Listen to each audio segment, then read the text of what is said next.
council members that Ratner was going to give some environmental money. One says 5 million, one says 10 million, one says 15 million. But how much of that is going to be paid on the sewers and storm drains that are going to be actually done on the property? How much of it is going to the city of Yonkers to it?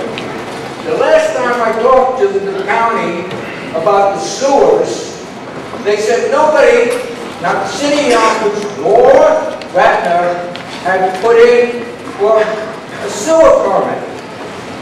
People, you can't attach to the county sewer the trunk line and the plant down in Yonkers unless the county gives you a permit. At one time, this was way, the plant down there was way over. Thank you, Mr. Deacon. We have to keep to a schedule, so... Yeah, all right, I'll give you 2 seconds. So you better find out if you can get permits. You better find out what it's going to cost for sewer drains. You better find out what it's going to cost for infrastructure. You better cover it. Sandy said we were going to get 11 million. Then it came out, it was 3 years, 3 months. Over 3 years, not over 1 year. Thank you very much. Mr. Terry, I need the next speaker, please. Don't break the rule like you did in December. You voted illegally in December.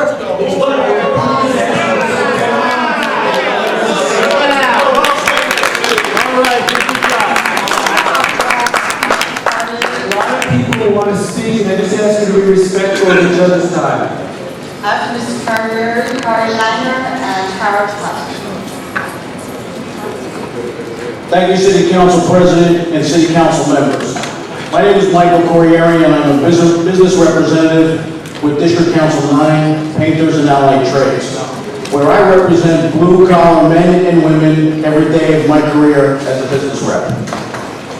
In previous public hearings, you heard the good things about the project Ridge Hill Village, and how not only building trade unions will benefit, but also how Yonkers will benefit tremendously from this project.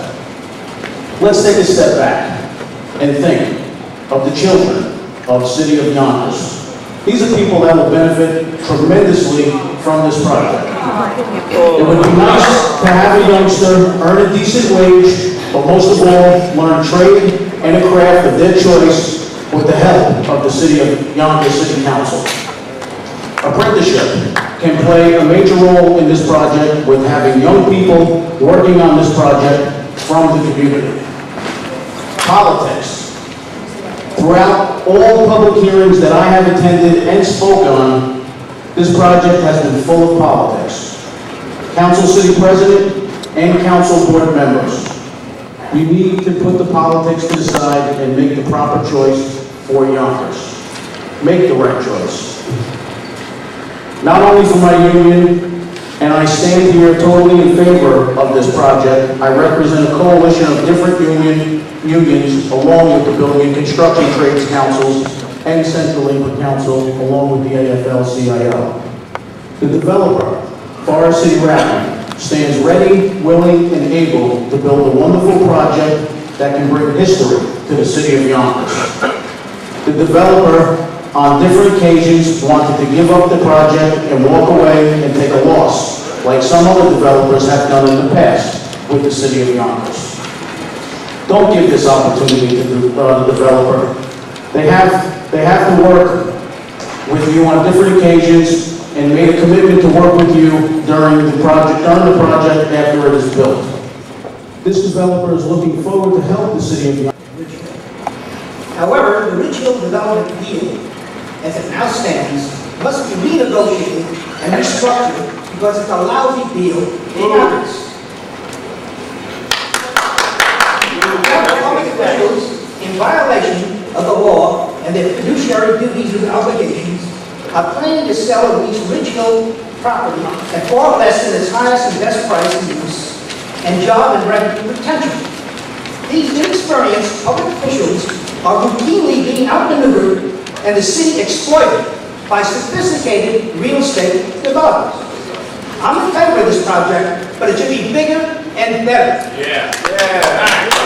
And provide permanent jobs as well as construction jobs. The Ridge Hill Development Corporation is a non-profit corporation set up by the Yonkers Industrial Development Agency to purchase a 74-year leasehold on Ridge Hill property for $14.5 million. It's my understanding that the Ridge Hill Development Corporation debt has now reached $21 million. This would merit an investigation. The Ridge Hill Development Corporation then sublet said prime lease to an entity in the Forest City Rattler Corporation at a net rental of $6.2 million per annum, plus real estate taxes for its full 74-year term, without providing for periodic rent increases and cost of living increases to offset the effects of inflation. Furthermore, this was done without obtaining a prior independent expert appraisal of the true value of the prime lease as upzoned to its highest and best use. Now the city, or the Ridge Hill Development Corporation, is planning to sell this prime lease position to an entity owned or controlled by Forest City Rattler companies for a fraction of its value.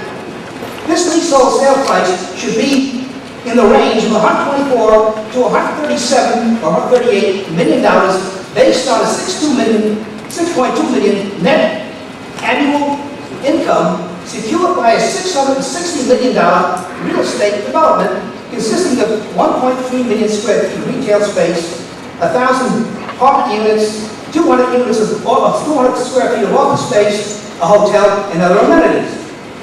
This prime land lease is equivalent to a AAA bond of the highest investment grade that would command a return of 4.5 to 5% in today's market.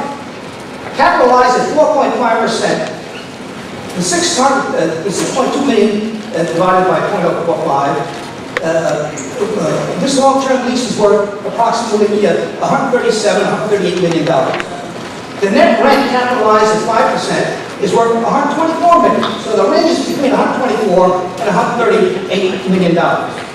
Furthermore, it's my understanding that the law requires a developer of condos and condominiums to have an unfettered direct control of the land without any intervening subleases. Consequently, Forest City Rattler must buy out the prime lease, which puts the city in a great position to maximize its price. They also control the zoning.